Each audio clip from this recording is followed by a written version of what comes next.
ಕುಮಟಾ ಪಟ್ಟಣದ ನೆಲ್ಲಿಕೆರೆಯ 150 ವರ್ಷಗಳನ್ನು ಪೂರೈಸಿದ ಕರ್ನಾಟಕ ಪಬ್ಲಿಕ್ ಸ್ಕೂಲ್ನ ಅಭಿವೃದ್ಧಿಗೆ ಬಿಡುಗಡೆಯಾದ 2.74 ಕೋಟಿ ರೂಪಾಯಿ ಅನುದಾನದಲ್ಲಿ ಕೈಗೊಂಡ ಕಾಮಗಾರಿಗಳಿಗೆ ಜಿಲ್ಲಾ ಉಸ್ತುವಾರಿ ಸಚಿವ ಮಂಕಾಳು ವೈದ್ಯ ಭೂಮಿ ಪೂಜೆ ನೆರವೇರಿಸಿದರು.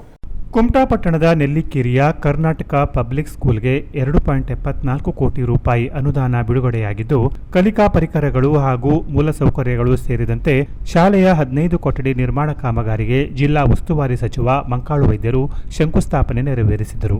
ಬಳಿಕ ಮಾತನಾಡಿದ ಸಚಿವರು, ರಾಜ್ಯದಲ್ಲಿಯೇ ಅತಿ ಹೆಚ್ಚು 2600 ಮಕ್ಕಳಿರುವ ಸರ್ಕಾರಿ ಶಾಲೆ ಎಂದರೆ ನೆಲ್ಲಿಕೆರೆಯ ಕರ್ನಾಟಕ ಪಬ್ಲಿಕ್ ಸ್ಕೂಲ್ ಆಗಿದೆ. 150 ವರ್ಷಗಳ ಇತಿಹಾಸ ಇರುವ ಈ ಶಾಲೆಯ ಸಮಗ್ರ ಅಭಿವೃದ್ಧಿಗೆ ನಮ್ಮ ಸರ್ಕಾರ 2.74 ಕೋಟಿ ರೂಪಾಯಿ ನೀಡಿದೆ. ಶಿಕ್ಷಣ ಪಡೆಯುವ ವಯಸ್ಸಿನಲ್ಲೇ ಶಿಕ್ಷಣ ಪಡೆಯಬೇಕು. ಹಾಗಾಗಿ ಸರ್ಕಾರಿ ಶಾಲೆಯ ಅಭಿವೃದ್ಧಿಗೆ ನಮ್ಮ ಸರ್ಕಾರ ಬದ್ಧವಾಗಿದೆ.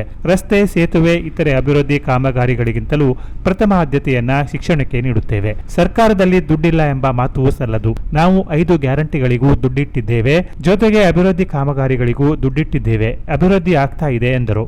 ಶಾಸಕ ದಿನಕರ್ ಶೆಟ್ಟಿ ಮಾತನಾಡಿ, 150 ವರ್ಷ ದಾಟಿದ ಈ ಶಾಲೆಗೆ ಇಂದಿಗೂ ಇಷ್ಟು ದೊಡ್ಡ ಮೊತ್ತದ ಅನುದಾನ ಬಂದಿರಲಿಲ್ಲ. ಹಾಗಾಗಿ ಜಿಲ್ಲಾ ಉಸ್ತುವಾರಿ ಸಚಿವರಿಗೆ ಮತ್ತು ರಾಜ್ಯ ಸರ್ಕಾರಕ್ಕೆ ಧನ್ಯವಾದ ಸಲ್ಲಿಸುತ್ತೇನೆ. 2010ರಲ್ಲಿ ನಾನು ಶಾಸಕನಾಗಿದ್ದಾಗ ಈ ಶಾಲೆಯ ಕಟ್ಟಡ ಕಟ್ಟಲು ಪುರಾತತ್ವ ಇಲಾಖೆಯ ಸಮಸ್ಯೆ ಪರಿಹರಿಸಿ ಕಟ್ಟಡ ನಿರ್ಮಿಸಿದ್ದೇವೆ. ದಿವಂಗತ ಮೋಹನ್ ಶೆಟ್ಟಿ ಅವರು ಶಾಲೆಯ ಅಭಿವೃದ್ಧಿಗೆ ಕೊಡುಗೆ ನೀಡಿದ್ದು, ಅವರು ಸಹ ಇದೇ ಶಾಲೆಯಲ್ಲಿ ಕಲಿತವರು.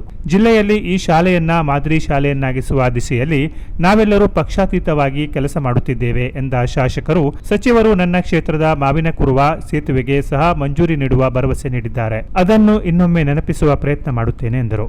ಈ ಸಂದರ್ಭದಲ್ಲಿ ಕುಮಟಾ ಬ್ಲಾಕ್ ಕಾಂಗ್ರೆಸ್ ಅಧ್ಯಕ್ಷರಾದ ಭುವನ್ ಭಾಗವತ್, ಜಿಲ್ಲಾ ಪಂಚಾಯತ್ ಮಾಜಿ ಸದಸ್ಯರಾದ ರತ್ನಾಕರ ನಾಯ್ಕ್, ಎಸ್ಡಿಎಂಸಿ ಉಪಾಧ್ಯಕ್ಷರಾದ ನಿತ್ಯಾನಂದ ನಾಯ್ಕ್, ಕಾಂಗ್ರೆಸ್ ಜಿಲ್ಲಾ ಕಾರ್ಯದರ್ಶಿ ವಸಂತ್ ಎಲ್ ನಾಯ್ಕ್, ಪುರಸಭಾ ಉಪಾಧ್ಯಕ್ಷ ಮಹೇಶ್ ನಾಯ್ಕ್, ಪ್ರಮುಖರಾದ ಹೊನ್ನಪ್ಪ ನಾಯಕ್, ತಹಶೀಲ್ದಾರ್ ಸತೀಶ್ ಗೌಡ, ತಾಲೂಕು ಪಂಚಾಯತ್ ಕಾರ್ಯನಿರ್ವಾಹಕ ಅಧಿಕಾರಿ ರಾಜೇಂದ್ರ ಎಲ್ ಭಟ್, ಜಿಲ್ಲಾ ಪಂಚಾಯತ್ ಸಹಾಯಕ engineer Raghavendra D Naik, DDPI Lata M Nayak, DIET ಪ್ರಾಚಾರ್ಯರಾದ Shivaram MR, engineer Damu P Gundi, ಗುತ್ತಿಗೆದಾರ ಅಣ್ಣಪ್ಪ ಶೆಟ್ಟಿ, ಎಸ್ಡಿಎಂಸಿ ಸದಸ್ಯರು, ಶಿಕ್ಷಕರು ಹಾಗೂ ಪಾಲಕರು ಉಪಸ್ಥಿತರಿದ್ದರು.